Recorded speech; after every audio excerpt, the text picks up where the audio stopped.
Hello बच्चों, कैसे हो आप सभी। तो जैसे कि आप लोगों को पता है, हम लोग कर रहे हैं प्रीवियस ईयर क्वेश्चन आंसर्स। जो हमारी पिछली वीडियोस हैं उसमें हमने कार्बन एनाइड्स कंपाउंड्स के बहुत सारे इंपॉर्टेंट प्रीवियस ईयर क्वेश्चन करे। उससे पहले हमने इलेक्ट्रिसिटी के करे, मेटल्स एंड नॉन मेटल्स के करे। तो हम लोग वेरियस चैप्टर्स के जो इंपॉर्टेंट और प्रीवियस ईयर क्वेश्चन हैं उन्हें कवर कर रहे हैं। इसी तरह से आज की वीडियो में आज हम लोग कवर करने वाले हैं एसिड, बेसिस एंड सॉल्ट्स के कुछ बड़े ही इंपॉर्टेंट और प्रीवियस ईयर क्वेश्चंस को। तो आज का वीडियो भी बहुत ज़्यादा इंटरेस्टिंग होने वाला है। तो जल्दी से वीडियो को अपने फ्रेंड्स के साथ शेयर कर दीजिए, क्योंकि वो भी आपके साथ समझ पाए इस चीज़ को। जैसे ही आप लोगों को समझ आता है पहला ही पॉइंट, आपने तभी लाइक बटन को प्रेस कर देना है, सो दैट कि मुझे भी पता चले कि बच्चे इंटरेस्टेड हैं, समझ आ रहा है। और इसी तरह से हम लोग नई नई वीडियोज़ आपके लिए लाते रहें। तो चैनल को अगर आपने सब्सक्राइब नहीं किया है तो जल्दी से सब्सक्राइब को प्रेस कर दें, बेल आइकन को दबा दें, सो दैट जैसे ही नई वीडियो आए आपको उसके जो नोटिफिकेशंस हैं वो मिलते रहे। तो चलिए स्टार्ट करते हैं हमारे फर्स्ट क्वेश्चन के साथ। The first question is, what is observed when carbon dioxide is pass through lime water for a short duration and for a long duration? Also write the chemical equations for the reactions involved. तो यहाँ पे question है carbon dioxide और lime water से related. तो इन चीजों के बारे में आपको सबसे पहले पता होना चाहिए। तो कहा जा रहा है कार्बन डाइऑक्साइड को जब ये लाइम वाटर के थ्रू पास करवाया, तो यहाँ पे रिएक्शन की बात कर रहे हैं between carbon dioxide and lime water. Lime water रहता है कैल्शियम हाइड्रोक्साइड का aqueous solution. This is lime water. Lime water is CaOH whole twice in the aqueous form. अब हम लोगों ने बचपन से ये चीज तो बड़ी रट रखी है that carbon dioxide turns lime water milky, कि जो कार्बन डाइऑक्साइड है वो लाइम वाटर को मिल्की कर देता है। अब ऐसा कैसे होता है? क्योंकि देखिए, ये जो बस कार्बन डाइऑक्साइड है, कार्बन डाइऑक्साइड जैसे ही हम लोग लाइम वाटर के थ्रू पास करते हैं ये बनाता है कैल्शियम कार्बोनेट। ये क्या बना देता है? Calcium carbonate. और ये एक इनसॉल्युबल सब्सटेंस है जिसकी वजह से ये मिल्कीनेस क्रिएट करता है। ये क्या करता है? ये मिल्कीनेस क्रिएट करता है। इसी की वजह से जो लाइम वाटर है वो मिल्की हो जाता है और साथ में प्रोड्यूस होता है वाटर। ठीक है, तो ये है कारण दैट। अब वही क्वेश्चन है ना, आपको पूछा व्हाट हैपेंस, क्या होगा? What is observed, क्या ऑब्जर्व किया गया फॉर अ शॉर्ट ड्यूरेशन, जब हमने कम समय के लिए। तो हमारा पहला आंसर आ गया फॉर शॉर्ट ड्यूरेशन के लिए। ठीक है, when carbon dioxide is pass through lime water it turns lime water milky. तो यहां पे आ जाएगा CO2 turns lime water milky. जो CO2 है वो लाइम वाटर को मिल्की कर देती है क्योंकि यहाँ पे प्रोडक्शन हुई है कैल्शियम कार्बोनेट की। अब सेकेंड, जब कार्बन डाइऑक्साइड को लंबे समय के लिए पास करेंगे, सो होता क्या है, जब भी क्या हुआ कि हमने लिया lime water CaOH whole twice, इसमें से पास किया कार्बन डाइऑक्साइड, इसमें सबसे पहले क्या बना दिया? CaCO3। ये इनसॉल्युबल सब्सटेंस है और इसकी वजह से आती है मिल्कीनेस। अब हम क्या कर रहे हैं, जब हमने लंबे समय के लिए इसी सारी चीज में से दोबारा से फिर क्या पास करवा दी? Carbon dioxide. कार्बन डाइऑक्साइड जब हम पास करवाते हैं फॉर लॉन्गर टाइम ड्यूरेशन, लंबे समय के लिए पास करवाते हैं, तो ये मिल्कीनेस डिसअपीयर हो जाती है क्योंकि ये कैल्शियम कार्बोनेट से बन जाएगा calcium bicarbonate, CaHCO3 whole twice. ये क्या बन गया? Calcium bicarbonate. और ये एक सॉल्युबल सब्सटेंस है, it is soluble in water, और इसी वजह से जो मिल्कीनेस है वो डिसअपीयर हो जाती है। ये चीज आपको याद रखनी है। तो ये क्वेश्चन बहुत ज्यादा इंपॉर्टेंट है, क्वेश्चन बहुत ज्यादा इंपॉर्टेंट है। तो अगर हम लोग कम समय के लिए कार्बन डाइऑक्साइड को पास करवाते हैं लाइम वाटर के थ्रू, तो लाइम वाटर मिल्की हो जाता है। अगर उसी लाइम वाटर के थ्रू हम लोग लंबे समय के लिए कार्बन डाइऑक्साइड पास करवा रहे हैं, तो यही जो कैल्शियम कार्बोनेट है ये बाइकार्बोनेट में कन्वर्ट हो जाता है, जो कि एक सॉल्युबल सब्सटेंस है। उसकी वजह से ये जो मिल्कीनेस है ये डिसअपियर हो जाएगी। बहुत इंपॉर्टेंट क्वेश्चन है, और यही क्वेश्चन एक और टाइप में आ चुका है एग्जाम्स में, वो भी मैं आपको बताने वाली हूँ कुछ ही समय में। लेकिन सबसे पहले आप इसको नोट कीजिए, समझिए अच्छे से। और ये रहा एनसीईआरटी का वो पेज जहां पे इस चीज को एक्सप्लेन कर रखा है। तो समझ गए ना, पेपर तो एनसीईआरटी से ही आ रहा है, बस हमें उसे ध्यान से पढ़ना आना चाहिए। तो देखो, हमने एक बड़ा ही इंपॉर्टेंट क्वेश्चन कवर कर लिया। समझ पाए, CO2 किसके थ्रू पास करी? Lime water. लाइम वाटर क्या है? CaOH whole twice. बना क्या? Calcium carbonate. कैल्शियम कार्बोनेट क्या है? इनसॉल्युबल। इसके इनसॉल्युबल होने के कारण व्हाइट प्रेसिपिटेट्स बनाता है, मिल्कीनेस आती है।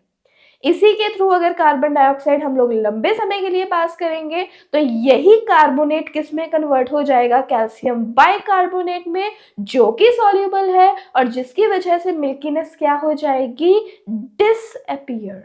Very important. समझ में आया? लाइक का बटन दबा दो जल्दी से, शेयर कर दो, सब्सक्राइब कर लो। Very good. चलो नेक्स्ट क्वेश्चन पे बढ़ते हैं अभी। Okay, next question is 2 ml sodium hydroxide solution. Sodium hydroxide is NaOH. तो NaOH का 2 ml solution is added to a few pieces of granulated zinc. और इसमें क्या ऐड कर दिया? जिंक। जब भी हम लोग ना ऐसे साथ साथ लिखते जाते हैं, जब ना हम लोग क्वेश्चन को एक बार पढ़ लेते हैं, बस ऐसे ही उसको इक्वेशन में कन्वर्ट नहीं करते हैं, हम उतने समय तक हमारे केमिस्ट्री की प्रॉब्लम्स को सॉल्व नहीं कर सकते। कोई कहे या ना कहे कि केमिकल इक्वेशन लिखनी है, पर आपको तो पता है ना, केमिस्ट्री को सॉल्व करने का तरीका ही केमिकल इक्वेशन है। Once you are done with the chemical equation, you are done with your questions. तो देखो, अपने आप इक्वेशंस बनती है, हम बस केमिकल्स को पढ़ रहे हैं, कौन सा केमिकल लिया, किस में ऐड किया, यही आपको आंसर तक लेकर जाएगा। ठीक है, तो हमें कहा 2 ml सोडियम हाइड्रोक्साइड सोल्यूशन में, या फिर इस सोल्यूशन को ऐड कर दिया ग्रैनुलेटेड जिंक में, taken in a test tube. What content, when the content of the test tube are warmed, a gas is evolved which is bubbled through a soap solution before testing. Write the equation of the chemical reaction involved and the test to detect the gas. Name the gas which will be evolved when the same metal reacts with dilute solution of a strong acid. बड़ा ही easy question है। देखो, आपको बोला कि आपने sodium hydroxide और zinc इनको react करवाया एक टेस्ट ट्यूब में, बताओ कौन सी गैस बनी। तो बड़ा ही सिंपल सा है। सोडियम हाइड्रोक्साइड क्या है? बेस। जिंक क्या है? मेटल। जब भी मेटल और बेस में रिएक्शन रहेगा, ये बनाएगा मेटल का सॉल्ट, एक कॉम्प्लेक्स सॉल्ट बनेगा along with the evolution of hydrogen gas. Very good. हमेशा याद रखना, मेटल रिएक्ट कर रहा है चाहे किसी एसिड के साथ, मेटल ही रिएक्ट कर रहा है किसी बेस के साथ, डाइल्यूट एसिड हो या बेस हो, जब इनके साथ मेटल्स रिएक्ट करते हैं, ये हमेशा हाइड्रोजन गैस को इवॉल्व करते हैं। तो यहाँ पे hydrogen that is H2 gas जो है वो इवॉल्व होगी, प्लस सॉल्ट कौन सा बनेगा? देखो, यहाँ पे NaOH H2 गैस बन रही है, लेकिन अपने पास एक हाइड्रोजन है, मतलब NaOH के कितने मॉलिक्यूल्स लगेंगे? 2 मॉलिक्यूल्स। ये H भी गया, ये H भी गया, इन्होंने तो बना दी H2। अब जो हमारे पास बचा वो सॉल्ट, Na कितने बचे? 2 Na2, एक बचा Zn, और यहां से बचे 2 oxygen, Na2ZnO2, that is sodium zincate. ये याद रखने की ट्रिक है। जिंकेट जो है ये सॉल्ट बन गया, और साथ में इवॉल्व हुई हाइड्रोजन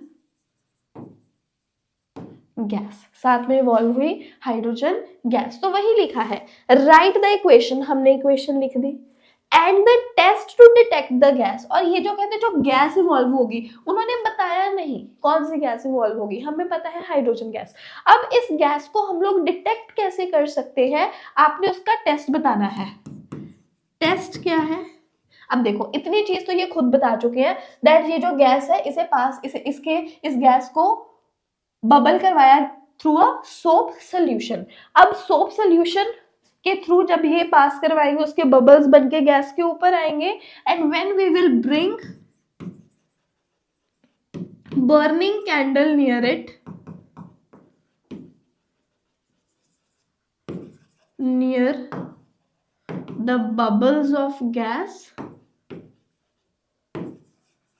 और ये पॉप साउंड के साथ बर्स्ट करेंगे। These will burn with a POP, pop sound. ये पॉप साउंड के साथ बर्न करेंगे, पॉप पॉप पॉप करके बर्न करेंगे। यही निशानी है हाइड्रोजन गैस को डिटेक्ट करने की। तो चलिए हमने ये भी बता दिया कि हम लोग उसको कैसे डिटेक्ट करेंगे। Name the gas which will be evolve when the same metal, कहते हैं कौन सी गैस इवॉल्व होगी जब same metal that is zinc reacts with dilute solution of a strong acid, किसी strong acid के dilute solution के साथ ये react करेगा। तो strong acid, आप sulfuric acid ले लो, H2SO4 का dilute solution, sulfuric acid strong है, आप HCl ले सकते हो, कोई भी चीज। अगेन यहाँ से कौन सी गैस इवॉल्व होगी, हाइड्रोजन गैस, H2। साथ में बताएंगे which gas is evolved, name the gas evolved, hydrogen gas is evolved when hydrogen will react with the dilute solution of strong acid. और सॉल्ट क्या बन गया यहाँ पे, ZnSO4 हो गया। नेम द गैस, कौन सी गैस इवॉल्व होगी, हाइड्रोजन गैस, जब सेम मेटल रिएक्ट करेगा dilute solution of a strong acid के साथ। तो ये 3 मार्क्स का क्वेश्चन है। पहला नंबर आपको मिलेगा जब आप ये इक्वेशन लिखते हो, सेकंड नंबर आपको, दूसरा नंबर आपको तब मिलता है जब आप ये टेस्ट बताओगे कि जो भी गैस इवॉल्व हुई है उसको टेस्ट कैसे किया जाएगा। और फिर उन्होंने सीधा नहीं पूछा हाइड्रोजन गैस, यहाँ से घुमा के पूछा भी अगर सेम ही मेटल हम लोग dilute solution of a strong acid के डाइल्यूट सोल्यूशन के थ्रू इस मेटल को रिएक्ट करवाते तब कौन सी गैस इवॉल्व होगी, हाइड्रोजन गैस। याद रखना मैंने आपको पहले ही बताया, बेस हो एसिड हो डाइल्यूट वाला, जब भी इसके साथ मेटल रिएक्ट करेगा, एक्टिव मेटल, कॉपर जैसा नहीं, वो रिएक्ट करके हाइड्रोजन इवॉल्व नहीं करता। एक्टिव मेटल जब रिएक्ट करेगा तब वो हाइड्रोजन गैस जो है वो इवॉल्व करेगा ही करेगा। बड़ा ही अच्छा क्वेश्चन है। चलो अभी बढ़ते हैं हम लोग अगले क्वेश्चन पे। Okay, next question is to a solution of sodium hydroxide in a test tube, sodium hydroxide NaOH, 2 drops of phenolphthalein, इसमें हमने ऐड किया फिनोफ्थलीन। फिनोफ्थलीन क्या है, फिनोफ्थलीन भाई एक इंडिकेटर है, इट इज एन इंडिकेटर। अब इंडिकेटर्स क्या होते हैं, इंडिकेटर्स ऐसे सब्सटेंसेस होते हैं जो कि अपना कलर चेंज करके या फिर अपनी स्मेल चेंज करके, जो स्मेल चेंज करें उन्हें खास तौर पर ऑल्फैक्टरी इंडिकेटर्स कहते हैं। सो मतलब इंडिकेटर्स वो सब्सटेंसेस हैं जो हमें एसिड या बेस, इन दोनों सब्सटेंसेस में डिस्टिंग्विश करने में हेल्प करते हैं, either by changing their colour और बाय चेंजिंग देयर स्मेल। तो कहते हैं हमारे पास एक टेस्ट ट्यूब में सोडियम हाइड्रोक्साइड है, उसमें हमने डाल दिए 2 ड्रॉप फिनोफ्थलीन के, state the colour change observe, क्या कलर चेंज होगा, याद रखना NaOH एक बेस है और बेस में जब भी हम लोग ऐड करते हैं फिनोफ्थलीन, खास तौर पे फिनोफ्थलीन बेस में ऐड होने पर पिंक कलर देती है। एक इंटरेस्टिंग बात बताऊं, इसी पर सेम इसी जो क्वेश्चन ये आया है ना, इसी पर मैंने एक एक्टिविटी करवाई है, उसका मैंने शॉर्ट वीडियो बना रखा है, बहुत अच्छा वीडियो बना है, आपको मैं डिस्क्रिप्शन में दे देती हूँ वो वीडियो को। एक बार उसे जरूर देखना, बहुत एंजॉय करोगे और ये जो कलर चेंजेस है ना आप उसको कभी नहीं भूलने वाले हो, आई स्वेयर, देखना जरूर। ओके, अब next, if dilute HCl is added dropwise to the solution what will be the color change। कहते हैं अब देखो हमारे पास है बेस, हमने उसमें फिनोल्फथालीन ऐड किया, वो हो गया पिंक। कहते हैं अब इसी सोल्यूशन में हमने ऐड कर दिया एसिड, क्या ऐड कर दिया हमने, एसिड, HCl ऐड कर दिया ना, डाइल्यूट HCl क्या है ये, एसिड, ड्रॉप वाइज ऐड कर दिया इसमें। What will be the colour change, अब कलर चेंज क्या होगा, देखो बेस NaOH का एक्वा सोल्यूशन है कलरलेस, ठीक है, फिनोल्फथालीन ऐड करा तो ये पिंक हो गया।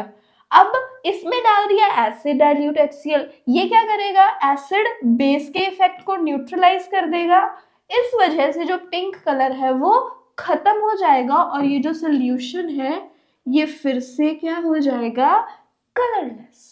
मैं बोल रही हूँ उस वीडियो को देख लेना, सेम चीज उसमें दर्शाई हुई है।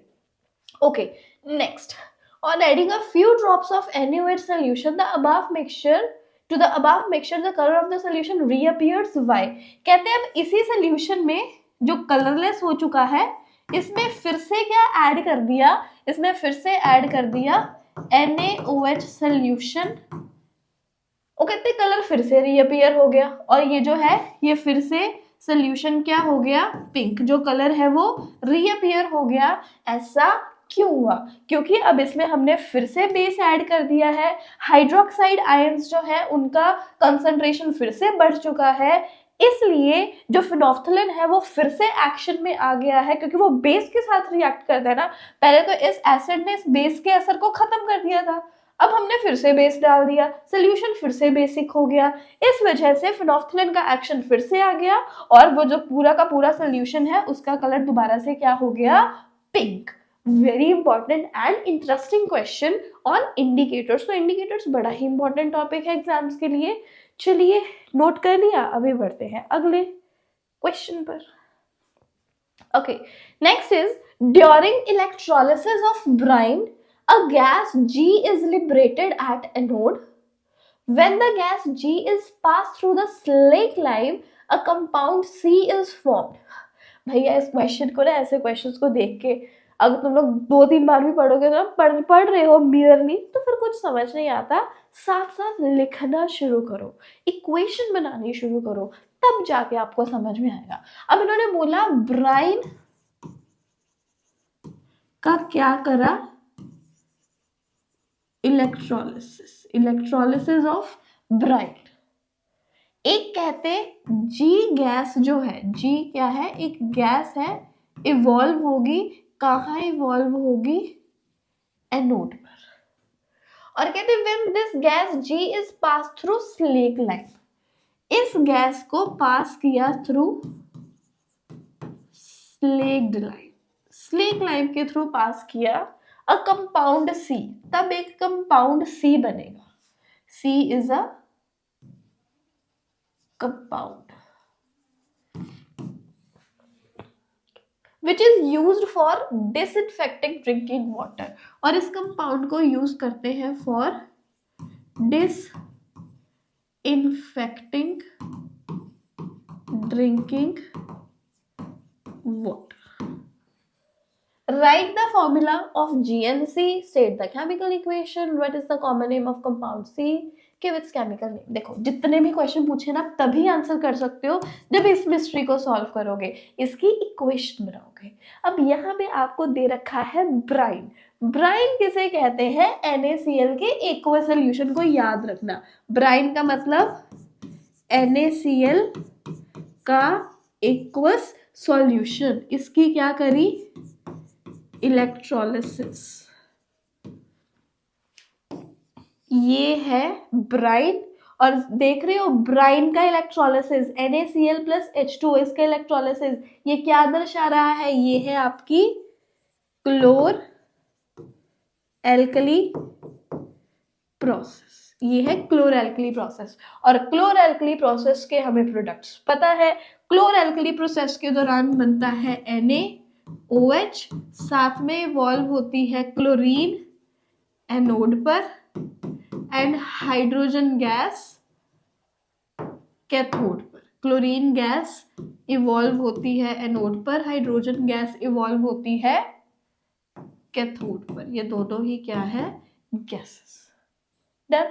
अब इन्होंने खास तौर पे बोली है एनोड वाली बात, इसका मतलब एनोड पे क्या आ रही है, chlorine.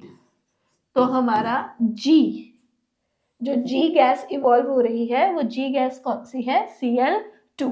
So what is the formula of G, Cl2। Second equation में कहा कि यही जो जी है that is Cl2। Second equation बनाएंगे, Cl2 को पास किया स्लेक लाइम के थ्रू। स्लेक लाइम क्या रहता है, calcium hydroxide, CaOH whole twice. कहते अभी एक कंपाउंड बनेगा C। अब आपको पता है क्या होगा, CaOH होल ट्वाइस, ये है ना। अब इन दोनों के रिएक्शन के दौरान यहां से वाटर मॉलिक्यूल जो है वो रिमूव हो जाएगा और आपके पास बचा क्या, CaOCl2। CaOCl2 यही है हमारा compound C। So what is the formula of C, CaOCl2। State the chemical equations. दोनों ही केमिकल इक्वेशंस हम लोग बना चुके हैं, तभी हमें आंसर पता चला। What is the common name of the compound C, CaOCl2। इसका कॉमन नेम क्या है, ये है ब्लीचिंग पाउडर। ये क्या है, ब्लीचिंग पाउडर है। Give its chemical name. इसका केमिकल नेम क्या है, Ca इज कैल्शियम, O के लिए ऑक्सी, Cl2 के लिए क्लोराइड। तो ये क्या बन गया है, what is the chemical name, calcium oxy chloride. तो ये है, ये लो, ये बड़ी आसानी से हमारा ये क्वेश्चन भी हो गया। अब देखो यहाँ पे बात हुई क्लोरएल्कली प्रोसेस। क्लोरएल्कली प्रोसेस अपने आप एक बहुत बड़ी प्रोसेस है। अगर आप इसको सेपरेटली समझना चाहते हो, आप चाहते हो मैं इसके ऊपर एक सेपरेट वीडियो बनाऊं, वैसे मैंने पहले भी एक वीडियो बना चुका है, वैसे मैंने इसके ऊपर एक पहले भी वीडियो बनाया हुआ है। मैं एक नया वीडियो बना दूंगी, मुझे इसमें कोई वो नहीं है। लेकिन अगर आप चाहते हैं a video on chloralkali process, the latest one, आप मुझे कमेंट बॉक्स में बता सकते हैं, मैं आपके लिए क्लोरएल्कली प्रोसेस का वीडियो भी जल्दी से ले आऊंगी। तो इसी तरह से ये हो गया हमारा एक और question solve, done. It is a very important question. तो चलिए अभी के लिए आप इन्हीं क्वेश्चंस को प्रैक्टिस कीजिए, बने रहिए हमारे साथ। इसी तरह से और भी इम्पॉर्टेंट क्वेश्चंस मैं आपके लिए लाती रहूंगी। जाने से पहले वीडियो को लाइक ज़रूर कर देना, अगर कुछ समझ पाए हैं तो अपने फ्रेंड्स के साथ ज़रूर शेयर कीजिए। चैनल पर नए हैं तो सब्सक्राइब कर लीजिए और बेल आइकन को प्रेस कर दीजिए।